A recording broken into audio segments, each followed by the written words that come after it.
Welcome back to Forbidden Knowledge News. I'm your host, Chris Matthew. Tonight I want to welcome back to the show Gerald Clark. He holds a MSEE in Electronic Circuits and Systems and a BS in Computer Engineering. He is the author of several papers in the communications and electronics field and is well known for his work in the San Diego high technology industry.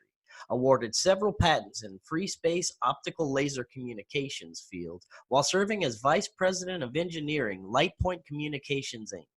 He is also an author and researcher looking into mankind's earliest technologies and accomplishments, including the cultures of Mesopotamia and the surrounding areas, eventually leading to the cuneiform inscribed tablets left by the Sumerians. He shares knowledge of the Anunnaki here on Earth, both in the ancient past and their presence here and now. Gerald, welcome back. How are you doing today? Thanks for having me, Chris. I'm doing really well. Better than I have been a little past. I had a little frog in my throat, so hopefully we're past that. But hopefully it's not one of those coronavirus eggs, that's in there going. Yeah, let's hope not. And I've been definitely looking forward to today. There's so much going on right now. And when we look at the way the world is right now, the top-down system, monetary system, political system, education, all the false history and indoctrination, it all can be tied back to the construction of our matrix slave system, which goes back thousands of years and possibly with the same ruling bloodlines in control today.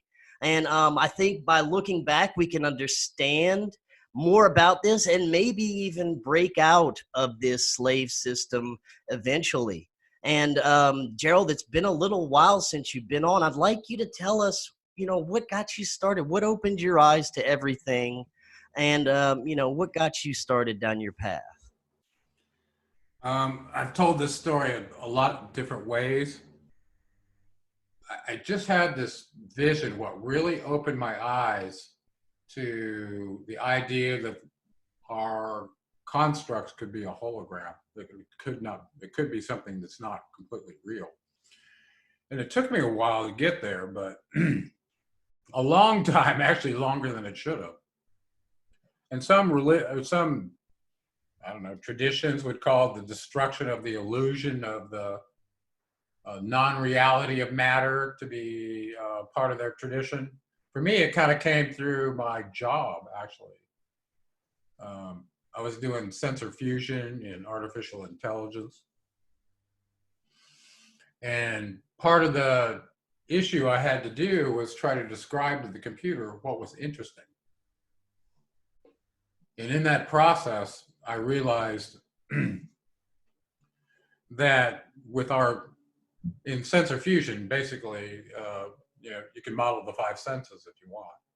Let's just do the human senses. Okay, we're trying to fuse those into a picture of what's going on outside, and then going, okay, does that have the potential to influence me in some way for good or bad? If it's for good, it's interesting to me. If it's bad, it's fight or flight. I got to do something like that. Real primitive. I mean, how would you tell a computer what's interesting to you? Think about that. And then I generalized that to myself, and I said, well, what's interesting to me? It's the same thing that I just said. And it turns out the things that were interesting, that were positive, had to do with my spiritual path. And I didn't know that, right? So it was like paying attention to your intuition. Why is that interesting? You ever ask yourself, why is that interesting to me? All the time. Yeah. So through that process, I suddenly realized that, and I knew this as an engineer, how limited our senses were in their ability to perceive spectra from the electromagnetic spectrum. And so I'm like, okay, well, let's just stop for a second. Okay, everything appears to be a vibration, and then how it's stitched together at a molecular level, that's just a function of how strong that vibration is causing matter to form together. So I'm like, okay, so I get that, but the idea that my microphone is not real, that the tables are, these are all vibrations, was kind of hard for me. But then I kind of applied it to myself, said, well, I can only hear this particular range, 0 to 20 kilohertz. My brain waves only go from 0 to maybe 20 hertz, maybe 60 hertz. It depends on what you call the end of the beta range. There goes delta, theta, alpha, beta. Your eyesight is limited to 400 to 700 nanometers, 300 nanometers of the visual spectrum. That's all you can see. So it's like you're this biological entity that's been given a limited set of sensors. They're not even as good as the animals in nature that can see at night, stuff like that. Or as far, like an eagle, you know, have that kind of acuity to be able to see with that kind of visual acuity. We don't have that. Or the hearing of a dog, you know. So we kind of got left out in a lot of different ways. Well, so you take this entity and you go, okay, well, everything that comes through the sensors in sensor fusion basically turns into a signal that gets aggregated into a picture of what's out there. Well, it's no different for you. It's really true. All your senses basically become a brainwave signal that's interpreted by what's stored in your bidirectional associative memory. Once you start going through the process of training it and going, I got to label everything or I don't know what it is, right? From a baby all the way forward, right? So all of a sudden I realized, okay, I could be living in a hologram.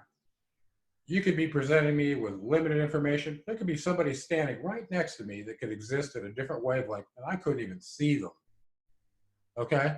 And so all of a sudden I'm like, okay, the idea of the Truman Show, the 13th floor, and all the other ideas that we lived in a holographic reality, I got put over the edge by the book, Holographic Universe by Michael Talbot.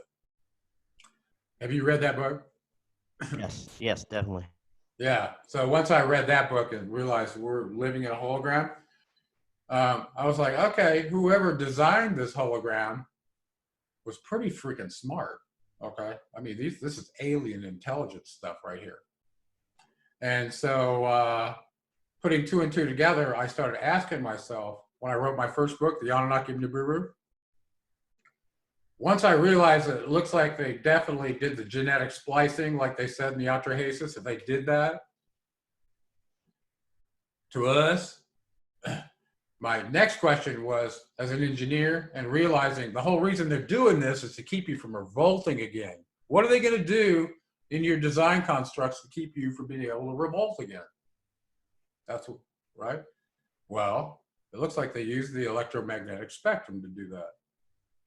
You know, partly with your intelligence, partly with their ability to control you and monitor you like a telemetry device, 24/7.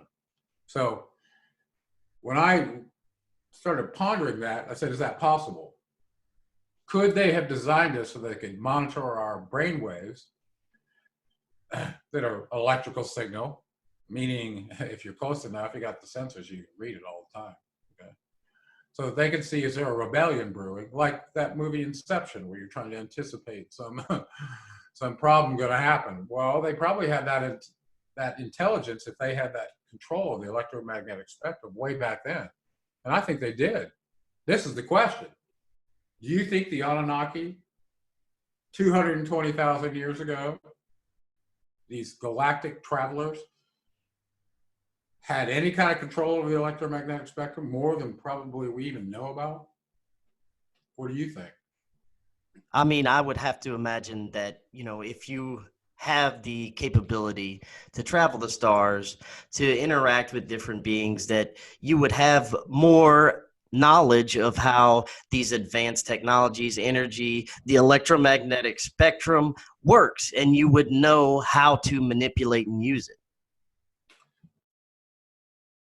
Yeah, agreed. And starting from the Atrahasis, where the rituals performed by Enki, where he took the energy out of this one being and put it into this other one, you start going, okay, maybe they had more control over the electromagnetic spectrum than just, you know, broader vision, more acoustic control, maybe, I don't know, some other attributes of life that we still don't understand. But here they're talking about moving the energy out of a biological being one to the other.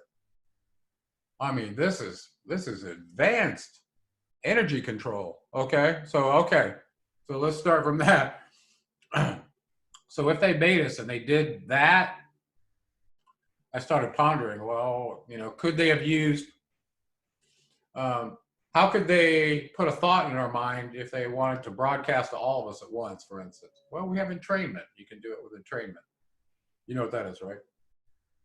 It's the ability to fool the primitive senses of the ear that use spatial diversity to calculate angle. Cats do this, right? But cats can go like this with their ear, right? They can turn. We can't do that.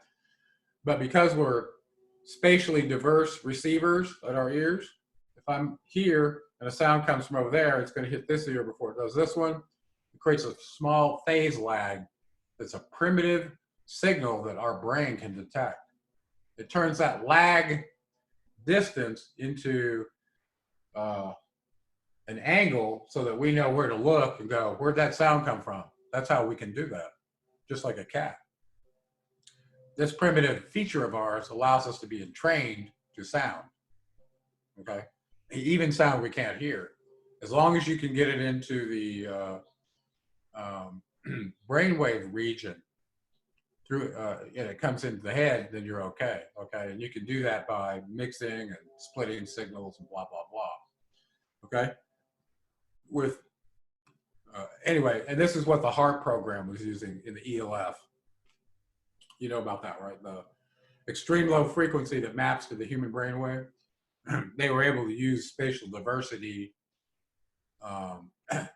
in the transmitters so that the mixing happened at frequencies that you couldn't even hear, and the addition and the subtraction of those frequencies are the susceptibility for you, right? So in the subtraction, if it turned out to be in your brainwave region, delta, theta, alpha, beta, okay, up in there, you know, about a half a hertz to 20 hertz, somewhere in there. I used to say 13, but maybe 20. But they could actually entrain your brain with this primitive aspect that you had for you to be given a signal directly. And if they make that amplitude of that signal higher than your local signal, they could basically override your local thinking and basically put this mandate in your head. Okay, so I was like, oh, okay, that's the hammer right there. It's possible. Now, at what point do you think us as humans became basically this slave race? When did this control begin? At some point, were we ever sovereign as humans? And were we just created like in Stitchin's interpretation, just as slaves to mine gold for these beings, or just whatever control aspect they wanted out of us? Is that all we were to them, or sometime before they came along, were we advanced sovereign humans that had our own lives and didn't have to worry about the control of these gods? It's kind of a loaded question. As we dig further and get more evidence, Chris, it looks like there's been civilization after civilization toying with the Indigenas, the indigenous that were on various planets, maybe even bringing them from that planet to this planet, blah, blah, blah. So all I can say is I picked a starting point in that messy process of genetic manipulation by aliens with the Indigenas. And we don't know where it really started. Looks like it goes back millions of years on this planet, from what I can tell. So where do we fit in that? Were we ever a sovereign race? I don't know. All we can do is go to the Chimera experiment and go, well, what did we start with? What happened before that? Could have been multiple iterations of genetic experiments. Maybe it went high and then it ended up at Cro-Magnon Neanderthal. as they dumbed them down too much and said, well, now we can't even get them to follow a command. We don't know if that's the case, or if those were, from some other hybrid experiment, right? We truly don't know. So, but starting from there forward, we can kind of put the pieces together.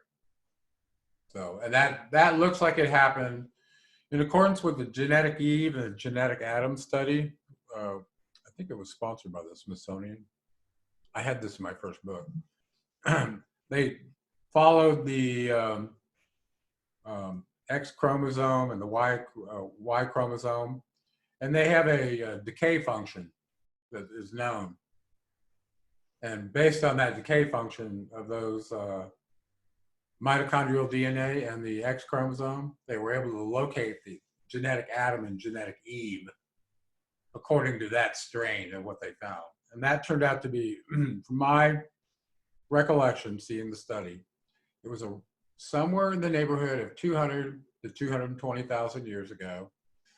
It was in the near the Zambezi River region in South Africa. It wasn't that far from the Rift Valley area where Lewis and Leakey were working, but it wasn't the same area. And it turned out that that area is where they found thousands of, stone circular constructs and mines that ended up being purchased by Western developers like the Anglo-American Mining Corporation, for instance, who owned those mines. And they used to have some information on their website long ago. It's long been gotten rid of. And I think they actually sold the mines too. Since I started looking into this in 2013, or no, 2009. And they had carbon dated some of those mines of more than 150,000 years of somebody occupying and mining gold in South Africa, okay? So it turned out we had pretty corroborative evidence on the ground that matched the Atrahasis account saying these Anunnaki, whoever they were, to the Sumerians, were in the Abzu mining gold, okay? So that was a pretty strong corroboration. So my best evidence is from the Adam and Eve study and what the Anunnaki said, based on the number of SARs they had been here. SAR being 3,600 years, but probably about, I think we were created about 200,000 years ago as a hybrid between some crazy Anunnaki DNA and the DNA of what looks like Neanderthal. So. Now, there are so many different interpretations of who and what the Anunnaki were. You hear theories anywhere from, Stitchins that they're advanced humanoids that genetically modified us for a slave race, to their spiritual or demonic beings, to reptilians. There's so much misinformation, disinformation.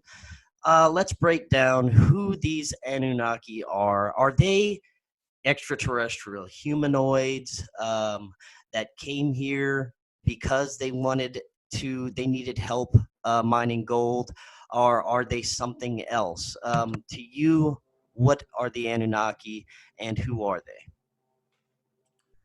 I would point everybody to this crazy document I covered called the Threat Briefing Analysis. It goes into the history of how the Anunnaki came to be on what we call the Buru. Okay, they had a long history before that, going all the way back to the Lyran Wars and how they ended up eventually being part of the Alpha Draconis alliance. Okay, so they're galactic colonizers, like many aliens are. Some of them do it with coalitions of other partners, and some of them do it alone as sovereign nations or planets or whatever. So the Anunnaki, from what I can tell, are no different than many of the other advanced alien races that basically are in the space colonization business. This planet over here has got resources we want, and we'll stake it out and do whatever we need to do until we get what we need of it, and there's competition.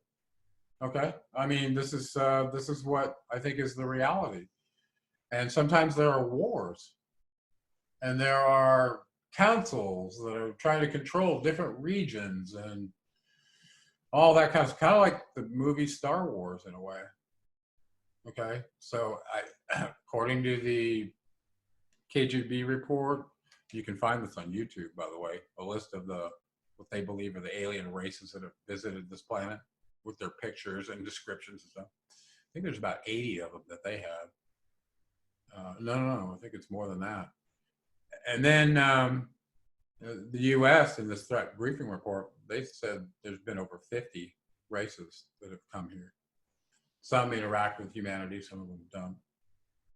So the Anunnaki are just one of those. The Anunnaki, though, seem there are more advanced species like, except for this warring stuff. For instance, if they came to this planet and there was no life here and they had to do everything themselves, they were probably capable of bringing in tools over a long period of time and getting what they wanted, depending what their constraints were for their mission, right? From what we have been told and this goes back to the prehistory of Nibiru, it's about 450,000 years ago, they had to respawn volcanoes or do something to protect their atmosphere. So they had a continuous problem every time they came close to the sun in their retrograde orbit, that they had to bolster their atmosphere, according to them. This was back way when Olalu was king, okay? Right, the usurper king. And then much later, Anu wrestled him in a competition and became king. And Olalu was exiled. And where did he go? He took a craft and he came to planet Earth to see what he could find to negotiate his way back in as a precious resource. Turned out to be gold. So he was the one that brokered the gold deal with the Anunnaki to bring them here in the first place, according to the records, okay? So anyway, so they're galactic colonizers. They go for resources. And it's not just our planet, okay? There are whole regions of the galaxy of an Alpha Draconis are probably under, their mining, resource, organ trading, God knows what they're, creating an elixir of life like on the Jupiter ascending that's so valuable, so it's business. Now, do you think that they still have a presence here today? When you look at the ones in control, the level of, I guess you could say, psychotic behavior, the level of non-human behavior that we see from these people in control, the control tactics, the lack of empathy, the lack of feeling. You think that these people have to be aliens. They have to be something other than humans to implement the control system that we're under right now, and everything that falls along with it: wars, death, killing, false flags, brainwashing, mind control, all these terrible, awful things that we're subjected to as humans. I have to think that these people can't be human. Are they the ones that are still in control today? You bring up a very good point. We were talking just the other day how unbelievably sophisticated it turns out to be. We call him a dark entity right now. Whoever is playing puppeteer with the world and making all these things happen for us must be extremely sophisticated because no human could come up with this level of machinations and craziness in the simulator. I don't think, personally. So to answer your question, are they aliens?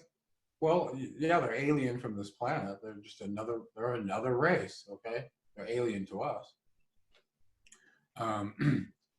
They've been here, it looks like, for about 450,000 years. Remnants of them never left. They've always owned this planet. They've been in competition with a few other races for control of this planet, from what I can tell, which have led to some probably pretty horrendous wars. Not only that, they're factionalized and they have wars among their factions. For instance, I got a picture of Enki and Enlil up there behind me right now. Okay, these are some artwork I paid for with my good friend Pat Broderick. We did a whole comic series on Nibiru and the history of the Anunnaki. So, and I'll give a shout out to my buddy Richie Barron, who's done songs with me to promote Odyssey Key and the Anunnaki and Nibiru and all this, to bring awareness to the fact that they never left, Chris. They designed us as telemetry meat modems that can play in their simulator. They can play us like a fiddle every single day of their life. You've never had a private thought, ever, because you're transmitting continuously. And they're monitoring you. They made you that way. Okay, and on top of that, if they wanted to put thoughts in your head to try to sway your decisions, they could use this entrainment mechanism and do it that way. Okay, so they can use the electromagnetic spectrum to put thoughts in your head. Not just thoughts, but pictures too. So now all of a sudden you don't know if it's coming from you or from the outside, right? Now you mentioned the picture behind you, Enlil and Enki. Whenever I hear the stories, for me it seems like Enki seemed to be more compassionate. What are your thoughts on that? And who is, I guess, who is pulling the strings? What roles do these characters play? And who are they? We have Anu the father, and then the two sons. Yeah, let me go back. Let me go back to the other picture. We had the families sitting up there, right? Yeah, let's go through the family. Yeah, you want to go through the family? Okay. You actually know I probably could pull out the genealogy table one of these days and go through the whole mess of them. So right in the middle, you can see Anu sitting there. Let me get my head out of the way. Okay. And then there's a couple boys right next to him. Those are his firstborn, Enki and Enlil. And then their kids come after that. Actually, Inanna is sitting in there. But then you have Ninurta and Marduk, and then Thoth way over on the other side, who's Ningshita. Okay, so Marduk and Ningshita are the kids of Enki. Marduk is his firstborn son, and Ningshita is the second one. Ningshita is the one we call Thoth in Egypt, and Marduk was the one we called Amun-Ra in Egypt. Okay. Am I going too fast? You're good. Okay. Then on the other side, Enlil's his firstborn son was Ninurta. Okay. The winged warrior Ninurta. He was I don't know, he was given credit for training Abel to be a herdsman and building dam structures as part of regulating the water in Mesopotamia. So, I mean, he wasn't always a murderous warrior, but he was portrayed as a warrior. And let's see. And then, let's see, Nana turns out to be kind of important to the story. For some reason, I don't have Isis in there. She's an important figure too. She is the figure that shows up in the Atrahasis in the creation account of mankind, where she worked with Enki and was ordered by the council to do the experiment to see if they could come up with a replacement worker for the Gigi miners in South Africa. And her name was Ninmah or Belit Ili. So in my screenplay, I played on the word Belit Ili that they use in here, and I gave my character the name Belota because of that. Now, when you look at the different family members, like I said, it seemed like Enki was more compassionate. Are there different factions or split ups amongst this family? Some that care more about humanity, maybe have a better agenda compared to the other ones, in your opinion? Well, given the fact that Enki created us with his genetic material, with his half-sister Ninmah, they seem to have been more benevolent to us always compared to his half-brother, or his brother Enlil, half-brother Enlil. Okay, so and that seemed to have carried through in some of uh, the factional lines, their progeny, their offspring, perpetuated that probably to placate the, the patriarch or the matriarch in the whole chain of things. But not always, not always. For instance, in the story of the Ajiji rebelling, one of the kids of Enlil actually stood up for the miners, and his name turned out to be Allah. Okay, and the Allah that we know of, had a massive following. He was the moon god, Enlil's son, and that one was named Nanar. Okay, well, it turns out that Nanar and his father had issues, and I think it stemmed back to the fact that Nanar was somebody who stood up for the rights of beings, and their rights, and his father didn't really care about that. So anyway, so people have heard me say, let's just do this. Nanar is the god Allah. He's still the moon god, okay? And he had a massive following back then and still does today. You can see that. Was there more than 1.2 billion Muslims? Is that right? Something like that?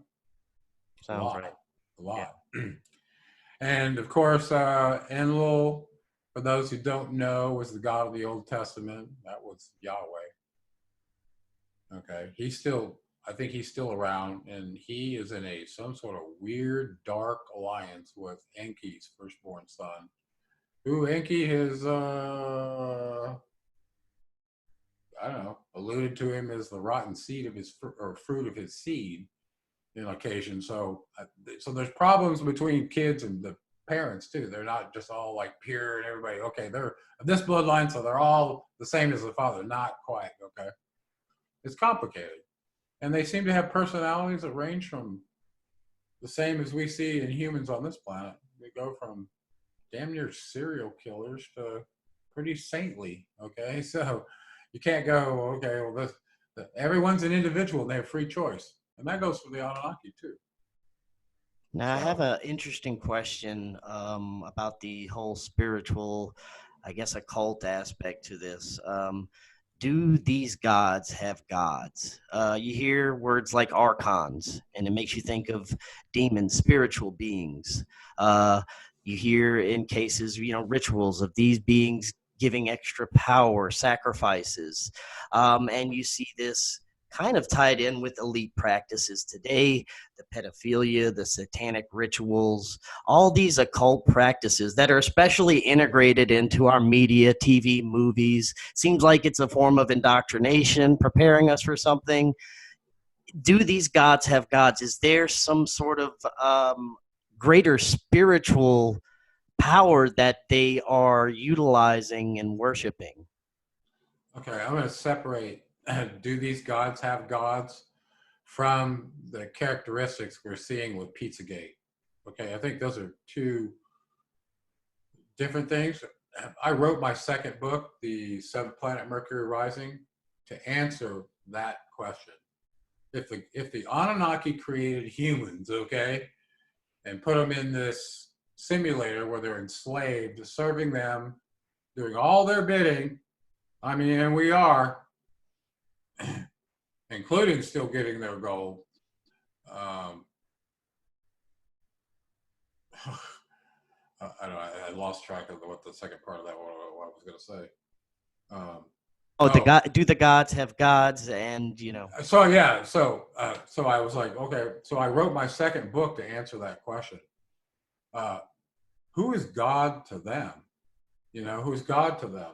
And it took me a while to put that together. I didn't even know where to start, to be honest with you. And it kind of fell out, and I finally figured it out. But yeah, they do view, they do not view themselves as gods.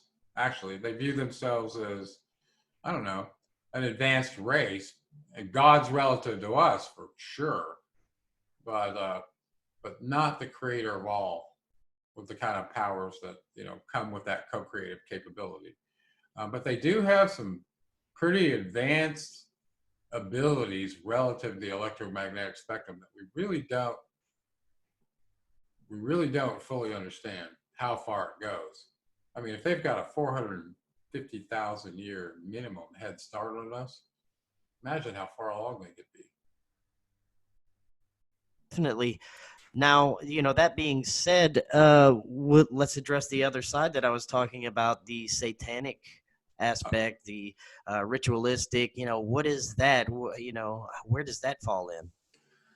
Oh, this is where you kind of get on touchy ground. And the last two videos where I pointed this out got, demonetized like that. Yeah. Oh, welcome to my world. Yeah, it actually, when you start talking about things that go to the head of the simulation and where that it gets more severe. Like this last one, I wasn't sure I wasn't going to get, I don't know.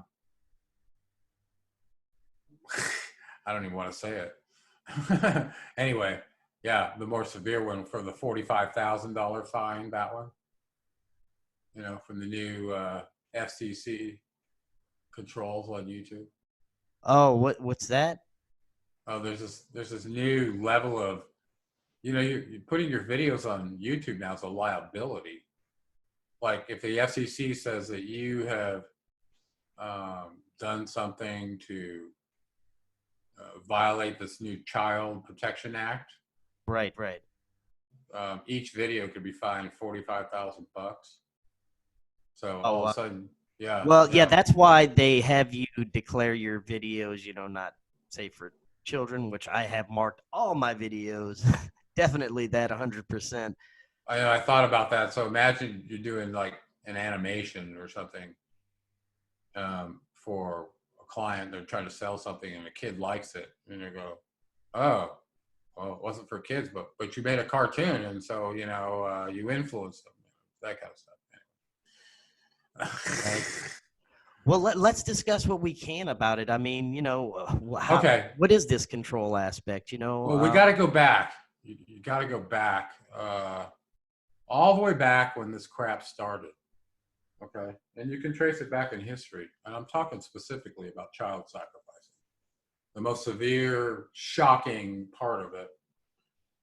Yes, it's discussed in the Bible between Yahweh and his disdain for Moloch, who was accused of taking the Israelite children and sacrificing them. Okay, and and you can go look up that image on the internet and see what we're talking about here. As a matter of fact, it's the same one that just got placed into the Roman Colosseum as a statue of a Canaanite god from way back when.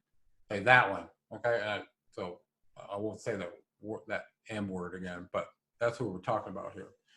Well, if you go back into history, there were two beings that were talked about in the Bible that were involved with sacrifice. One was Yahweh. I mean, he asked Abram to bring his son to be sacrificed, right? And suddenly a ram appeared tangled up in the brush, and God told him to use that one instead of his kid. But he had told his kid he was going to sacrifice his kid. Okay, so it wasn't just the opposition that was doing it. Yahweh was doing it too. Okay, so I want to make that clear. Okay, but his opposition all through that period happened because Enki's firstborn son, Marduk, entered the Mesopotamian region that was assigned to Enlil, but not to Enki. Enki got to keep Eridu, okay, but that region was assigned to Enlil. And so the fact that Enki's son, Marduk, had moved into the region and set up Babylon and was challenging Enlil in various regions, both at Ur, Nippur, and later up in Jerusalem. Marduk aimed to not only antagonize Enlil, but go to war with him and rout him. And he believed that his father and his bloodline were the rightful lords of the earth. And so Marduk was called Marduk the Avenger, okay, way back then. But he was a problem for Enlil, big time. And he was a powerful dude and really smart, okay, according to the records. So eventually Marduk won and took over the council while he was at Babylon. And I'm sure you know about all this, okay? But so that was a real issue. But Marduk in Babylon required child sacrifice. You want to show me you're loyal to me, then offer me your firstborn kid. And why was he doing that? This is my research opinion, okay, from what I came across is Marduk wasn't operating alone. He was in an alliance with some other races, okay? And you can see this from some of the pictures you'll find on down in my neck of the woods, that there were alien grays, there were Dracos on this planet. And apparently some of these beings from other dimensions, lower dimensional beings that made their way into this dimension, required certain chemicals for the preservation of their ability to stay here. And some of those chemicals came from the occupants that lived here, and that meant from their blood, okay? And so it turns out that now we're talking about the Anunnaki who are in alliance with Alpha Draconis, okay, in that galactical region, like we started the show by saying. So now all of a sudden, so the idea that Dracos might be here working with them, I wouldn't have really guessed that was the case, but you go back and look at some of the evidence, the Dracos were working with certain factions of the Anunnaki, and so were the alien grays, okay, and probably many others, but we have evidence of those ones. So, and from what I understand from the threat briefing report, is the alien Dracos require the consumption of adrenaline in order to stay in this dimensional reality and occupy a body. So they can occupy a human body, but they have to have adrenaline to maintain that. Otherwise, they have to be in their other, Draco body. So these lower dimensional beings you were speaking of, these would be the same things we would consider archons or even demons, correct? Well, I would say maybe something more parasitic energy from a lower dimension. Archon is actually a term that refers to a archonic leader. It's like it's like almost saying like a god. Okay, so for instance, Thoth Ningshita, Enki's second-born son, was the 10th Archon of the age of Capricorn. Okay, that means he was a high ruler. It doesn't.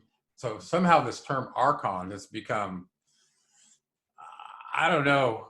I don't even like to use it. Become perverted like a lot of other things. Yeah, I don't even like to use it because it never really gets defined in context that it somehow distinguishes if it's a different race or something. No, it was a functional title role.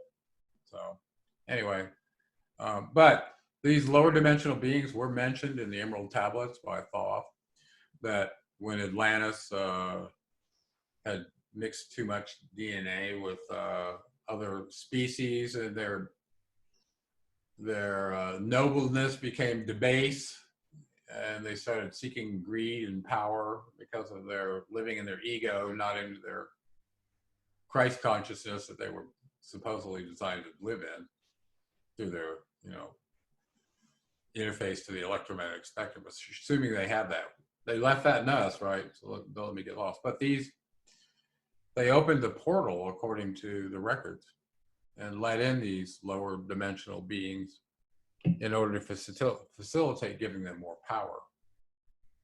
Well, it turned out they were like considered body snatchers, and they would come into the dimension, and in order to get what they wanted, they would go after anybody in a position of authority and try to take over their body. This is the movie they live, okay? This is real. So I think that happened already. They returned just like Thoth said they were going to. So this lower dimensional serpent race is in collusion with the Dark Brotherhood. And this, in my opinion, is Marduk and Enlil. So they're using them to control all the governments in the world, occupy the bodies as, overrides to the telemetry meat modems they created in the first place. That, these are, and the attributes of these lower dimensional beings are disgusting. These are the stuff you're seeing with the pedophilia, the complete destruction of civil order and sociopathic behavior. There's no human emotion or empathy or reason in these beings, and they're landing in all these political bodies who might potentially have the ability to, influence. And any one of them that's gone to a ritual, I want to tell you this right now, part of letting one of those lower dimensional beings in is, I think you have to violate your own free will and invite it in, because you have your spirit, right? Okay. But if you invite one of these in, I think your human spirit, I don't know that it can be recovered again. And they do this by participating, and listen carefully, where the blood and the rights are present. Something about the blood being present that has an attractive feature to them. Maybe because they need it to be in this dimension. I'm not sure. But this is what Thoth said. So anybody that's participating in something, even if it's a mock ritual at Bohemian Grove with Moloch, okay, where they're simulating a child sacrifice and blah, blah, blah, and you say certain things, these lower dimensional beings can take over your body. And now Marduk and Enlil and their New World Order scheme to be the prison planet leaders that, I don't know if they're going to share control, but used to be only one of them had it, but maybe they'll knock the other one off once they get it. But it's like that, okay? It's like Battlefield Earth, that movie. Now, no, go ahead, finish. No, go ahead. I was going to say, what we're seeing now is very interesting to me. I think it gives me hope for the future. We see a lot of people waking up. We see a lot of people looking into these things that are hidden. A lot of people realizing some of the evils and corruption behind the scenes, questioning their own reality, questioning the nature of reality. I think it's happening at a hastened pace. I see more and more people kind of waking up to this. And I think the events unfolding right now, I think one part is it's sort of like a script that's always been planned, prophesized. It has to happen according to these beings. And I think another part of it is a reaction to our awakening to try and stop it, to try and stop the speed of this, what's occurring right now. What are your thoughts on that? Well, this one gets kind of deep. I think cyclically, this planet, first of all, has cyclical destruction, and all the aliens that do business here colonize it. Sometimes build beautiful stone civilizations like the Maya did, and others. Their civilizations lay in ruin, and a lot of it has to do with climate change on a very unstable planet. And so they know what that schedule is when that comes and goes. Okay. So they plan around that. And if there's certain things they want to happen coincident with a natural disaster that they know is going to happen, they did that. And that's actually according to what we read in the Atrahasis is what happened at Noah's flood, you know, because Noah Ziasudra was Enki's son. The king of Sharupak, okay, was Enki's son. And that's why he saved him in the account. But these cyclical disasters are part of the reasons why the aliens don't really make this planet a permanent place where you're going to see them, okay? Because their civilizations are underground, where they're going to survive, you know, a passage with a solar micronova or some other thing. but we don't. But those that are part of this slave reality that are that are third dimensional beings like us, we live on the surface, right? Because we're part of the evolution of the consciousness of this planet. So, with that said, it's my opinion that every 12,000 years, the sun goes through a micronova, basically purges the entire surface of the planet. And during that period, if there are beings that are still alive, they're instantly jettisoned into a new dimension of their natural ascension process in the evolution of consciousness. Okay. And I believe that is a normal process for us avatars. So if you're at the place where that happens, and it usually seems to happen when our solar system goes through the galactic equator, right? That's when it gets all the fuel that causes the sun to micronova. I think we're approaching that place very closely right now, just so you know. And this has to do with the understanding of what that universal clock is for the sun's dynamo. And it looks like it's almost bang on at 12,000 years or at micronovas.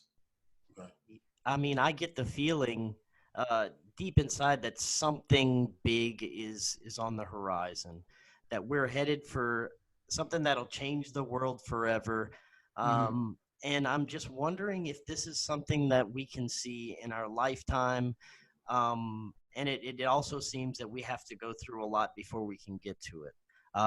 Possibly another major cataclysm. What are your thoughts on that? Well, that's what I was kind of leading up to, is if we were around to see a solar micronova, we would definitely be participating in the evolution of the consciousness of the entire species at once. Okay. But I think there are things that happen leading up to that people that are on a spiritual path trying to decide where heaven and hell are might find themselves in heaven, you know, in their energetic connection to these frequency changes that are happening because of the progression of our solar system and how it, you know, moves almost sinusoidally through this galactic equator. So we're in a place right now where humans are waking up. Okay, well, this was told to us in the Mayan calendar and also in the Yuga cycles by the Hindus. You know, we know that's happening. So yeah, these controllers, that you can tell they're terrified with censorship that's happened, like you were just saying, you know, channels being demonetized, deplatforming. I can tell that the panic is on to try and stop this. But you know, from what I can tell, there's no stopping this. And it seems like they're going to throw anything they can to try and slow it down, like, you know, a pandemic, World War III, anything that can possibly cause fear, while at the same time, you know, fulfilling these prophecies. And so these lower dimensional entities can feed off our fear in the process. yeah, I agree with a lot of that, and expounding on that, and we're at some special timing place where suddenly things started getting ramped up, right? You and I were talking about this before the show. suddenly, as of January 1st, there's um, crazy triggers going off such that the uh, potential for World War III is happening with the death of Soleimani. Okay, that was an act of war that was flagrant. Okay, right out in the open.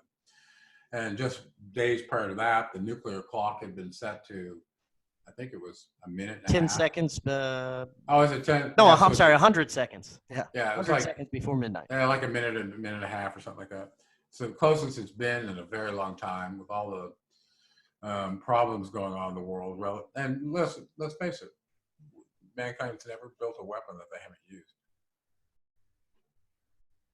So that's a terrible thing to think about, that was going on. And then all of a sudden, it looks like a pandemic has been unleashed, along with a locust swarm that's taking over Africa and the Middle East right now. Right, I saw that. That's crazy. Did you see they were talking about it could get even 500 times bigger than it is right now?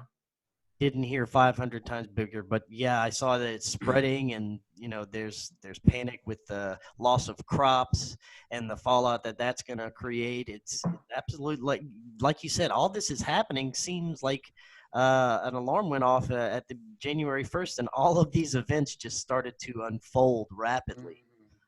Do you see an increase in these events, and we're going to continue to see this effect? Well, this reminds you of the biblical plagues of Egypt, right? A lot of these are analogous. Well, in the book, what was it, Adam and Eve? The Chan Thomas? Chan Thomas? Yeah. In the intro in it, he says, he was talking about as in the days of Noah, that we would see the same thing. Well, I think a lot of this has to do with galactic cycles that start to disturb weather events, and it leads to imbalances, like the jet stream is pushing all this moisture down along this area in Africa, which is creating more foliage that's causing all these locusts to go, hey, this is great, which doesn't normally happen. So there's certain things that line up that look like plague. Now, I think personally, if I were to guess about the timing of what's going on, I think the powers that be, and these are the ones that are serving aliens, okay? I still think Marduk, Enlil, and their progeny, and all the offspring of the Anunnaki, they're running stuff, okay? They're running vignettes and false flags, and they're doing all kinds of things, feeding their big neural networks to see how the humans are going to respond in the simulator, right? So I think there's a lot of that going on. And to be fair, some of it I think has to do with role playing. Like if they're running a simulator, they've got to perpetuate this duality part. So you got to have the good guy and the bad guy. And it just so happens that Marduk's getting to play the bad guy this time, and maybe one of the other one's going to play the good guy. So these archetypes, we'll have to probably talk about this another time, and which one impacts you and influences you, maybe by design as well. Just like the Greek drama plays were designed to expose you to concepts to evolve your consciousness.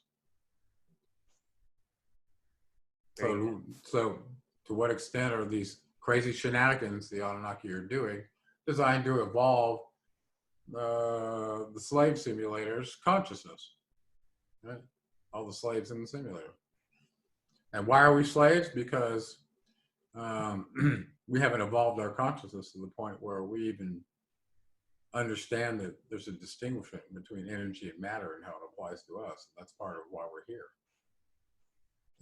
I'm glad you said that, because I do want to spend the last few minutes of time we have on a positive note. Part of, I think, making this world better, it starts with us. It starts with improving ourselves. I'd like to talk more about what you have going with your Gravity Body Academy. Tell us all about that, and how we can get involved, and tell us about that. Oh, okay. Well, you brought up an issue. It's like, how can we go through the simulator and do it as good as we can, you know, right? And there are certain things in the simulator that are hard to overcome, physical laws. And one of those that I found I needed to deal with that I had never really dealt with was gravity. And what it had done to my body, or what I'd done to my body that no longer allowed my body to work in the gravity field the way it used to, like that. And so I got into this, not so much for myself, but because I had a kid who had a genetic disorder, and his connective tissue was very loose and not able to support his structure correctly. And in the process of looking into that, what I could do about that, I discovered that there were people that were changing their connective tissue and getting better in gravity. And I wanted to do that for my kid, pretty much. And it turned out to be called structural integration, or the Rolf method of structural integration, or some people will call it Rolfing, which sounds like throwing up, you know, so I didn't really like that term. But anyway, so, and I was involved in triathlons at the time, and pushing my body to the point where it hurt a lot. And I thought, well, maybe I'll try this. Works for me, I'll do it for my kid. I found somebody locally that was a practitioner, tried it out, and within very short order, I was very impressed. Decided to go learn how to do it for myself so I could do it for my kid, and which I did in 2003, 2004. And little did I know that was going to put me full-time in practice for almost 10 years as a structural integrator, which I did. So I still did a lot of engineering work while I was running my holistic practice, but usually as a consultant. So from there, I wanted to start a school in 2007. I wasn't able to in the state of Arizona the way I wanted to. So eventually that happened for us just this last year. I started the Gravity Body online school. So we made all the testing, all the stuff, all the literature, all the material, so that people could see it online. They couldn't travel or whatever. So I was really excited about that. Of course, you know, all the competition tells me, you can't learn to do something like that online. You can learn anything online if you want to, you know, right? You could learn every one of Bruce Lee's moves just watching his videos online if you wanted to. I know somebody in Afghanistan did that and became famous. So, you know, anyway. So established the online school. One thing led to another. We ended up getting some requests to come and see us locally for people that wanted more interaction, stuff like that with us or whatever, to learn it from us. So we set up a program. We did 3 classes last year. There were 5 weeks each. And people came from all over the world, people from Egypt, Indonesia, all over the place. So we're doing one of those again this year. I'm only going to do one, and it's going to be April 20th. And we need people signed up by March 20th, so I decide if there's enough people there for me to do this. And if there is, I'll do it. So by March 20th, anybody who wants to come and learn to be a structural integrator, they first need to get the online school and get it completed. It's not that hard. And if it turns out there's any questions on that, we have an online forum and you can contact us, but it's completely self-paced. It's affordable. The testing is online. You can download it, take the test as many times as you want. It's open book. It'll produce a certificate for you showing me you completed that process, and then we'll go on to the next one. But just from that certificate alone, people can take that and start seeing clients. What would you say are some of the main benefits of this, doing gravity body, or call it structural? Oh, yeah. Well, it turns out that I think, looking over the populace, I think the Anunnaki made a design error in forming our bodies in this genetic experiment, taking into account the actual gravity on this planet. Maybe they had some from their planet or whatever, but 95% of humans have back problems. Okay. And so I started looking into that, and at birth, Chris, we have a problem. And so there is a design problem, and then our connective tissue is completely random, and it could be glued at various locations such that you cannot be symmetrical in the gravity field from birth without somebody intervening with you. And that goes your whole life, okay? It gets wart upon wart upon wart, layer upon layer of dysfunction happens as you get accidents and things like that through your life. So the idea that you can get that out so that your antenna can be aligned and experience the full measure of the electromagnetic spectrum in your electrical constructs, your chakras, if you want, or your nerve ganglia that run up and down your spine. Those are there for you. These are part of why you're here. You were put here to start out as a barbarian and have a consciousness that evolves all the way to your highest chakra, which is a consciousness of light. So that's really why we're here. And everything that we do ought to be leading us to that experience. And once we find that, we've kind of interrupted our karmic cycle of reincarnation to be experiencing this material reality, because you finally got it, right? That's what it is. And so that to me is graduation from the simulator. When your electrical energy body wakes up to the point where you can see, you're only focused on spiritual things, meaning you're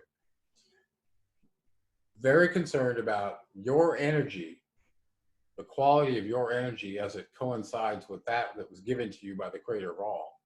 Okay. And you know what that is, because it starts merging with the physical body through structural integration. So somehow, as you loosen the connective tissue on the body, okay, enough on a human, a primitive intelligence inside you can suddenly detect, oh, that's where the force of gravity is coming in my head right there while I'm standing. And you can't detect this before until this sensitivity in your receiver is there. And that has to do with organization of your antenna, okay? So once that happens, your higher self starts merging through the genetic template that it used with your DNA to create your meat. There's energy that tells the template how to create meat, okay? It all starts with energy. You agree? Well, when those two are happy with each other, they start melding into one entity. And it's like a really powerful experience. From that point on, your higher self owns your meat. It's not a puppet sock for some energy coming and going through some chakra that may or may not be open, okay? This is like, okay, I own this energy, and there's nobody going to take my spirit away from me, right? Like that. Very powerful, and usually changes your life mission too. You realize there's only one decision at that point, and that's to serve reality, which is the truth. That is fascinating. Definitely. And if anyone is interested in this, where can they go? What's the best way to get started? Website, social media, anything like that? Yeah, you can start at GeraldClark77.com, or just go to gravitybodyacademy.com. It has its own website. We have a Facebook group over Gravity Body Academy. You can search that on Facebook, and we have a group there that's getting pretty good size now. And then any of our other social media platforms, you can get in touch with us if you want to find out more information. So yeah, but don't forget March 20th is a big deal. But I encourage people to do the online course, husband and wife team. You don't have to go into business. This stuff is so beneficial that you can basically deal with the musculoskeletal problems that you and your partner are going to go through in this life, knowing that you already probably have a whole bunch of them because you were born with a random structure. once you wake up to how random it is, you can spend a lot of effort trying to get your antenna straightened out so that you can have the most optimal energy experience. But when you do, I mean, look at advanced yogis who have no constrictions in their body and that they can be at ease in the gravity field. Why is that important? Because gravity is part of your energy body. Okay, and this I showed in my equation. I wrote an equation to show what's your maximal energy for a human. And it turns out that gravity is very much a part of that. So if you ignore it, it'll be at your own demise, ignoring gravity. So, so the benefits, by God, a body without pain, freedom of mobility, usually a very advanced functional capability. Usually athletes have done this, and they're just, they're extreme performers. The heightened energy during meditation is like nothing you can explain. Like it takes hardly anything to get into connection to universal consciousness when your antenna is already tuned right. And it's not hard versus what it was before. I mean, it was terribly difficult. So it's progression. Once you trigger this process, the primitive intelligence in you knows how to go, okay, let's keep playing this gravity game and keep getting better. Okay? Because if you're relating to gravity such that it's not pushing you over, you're getting better. But there are lines and planes in the body you can measure and go, okay, are you related to gravity? And if you're not, then gravity is impacting your potential energy, because you're having to struggle to be in it. Okay, basically. Awesome. And your body's very much like an antenna. And this comes out in the Emerald Tablets. In my second book, 7 Planet Mercury Rising, I go through all of this, the constructs of the body and such, and how it relates to these energy fields according to Thoth, and how that all fits together in the holographic reality, which I built a map of and a picture of for people.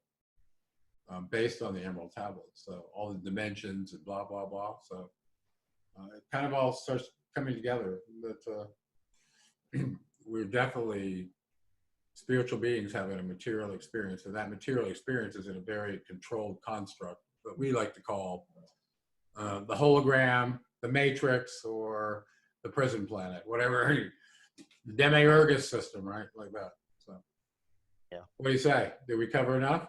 We covered a wonderful amount, and I'm definitely going to have you back on in the future, get some more updates about, how our dystopian society is progressing. And Gerald, thank you so much. That was awesome. Fantastic information. Okay, buddy.